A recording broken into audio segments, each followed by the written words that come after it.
ఎంత కష్టంగా ఉంది వీళ్ళ ఫ్యామిలీ ట్రీ. అసలు ఎన్ని రిలేషన్స్, ఎన్ని క్యారెక్టర్స్ అసలు గుర్తుపెట్టుకోనికి కూడా అయితలేదు నాతోనైతే. ఐ నో కొంచెం టఫే. But I will make it as simple as possible. నిన్న వీడియోలో ధృతరాష్ట్రుడు, పాండు పుట్టినంత వరకు తెలుసుకున్నాం గదా! ఇప్పుడు ఇక్కడి నుంచి తెలుసుకుందాం. నీకోసం ఓన్లీ మెయిన్ క్యారెక్టర్సే చెప్తున్నా. వీళ్ళు కాకుండా ఇంకా చాలా మందున్నారు. ధృతరాష్ట్రుని భార్య పేరు గాంధారి. గాంధారి వాళ్ళ అన్న main character in Mahabharata Shakuni. ధృతరాష్ట్రునికి మొత్తం 101 పిల్లలున్నారు. అందులో గాంధారితోని 99 బాయ్స్, 1 గర్ల్. సో ఆ 99 బాయ్స్‌లో మనకి ఇంపార్టెంట్ ఎవరు? అందరికన్నా మెయిన్ క్యారెక్టర్ దుర్యోధనుడు అండ్ గర్ల్ దుశ్శల. ధృతరాష్ట్రునికి దాసితోను యుయుత్సుడు అని ఇంకొక కొడుకున్నాడు. దుర్యోధని వాళ్ళ భార్య పేరు భానుమతి.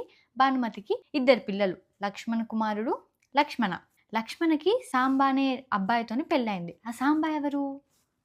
కృష్ణుని వాళ్ళ కొడుకు. ఇది దుర్యోధనుని ఫ్యామిలీ.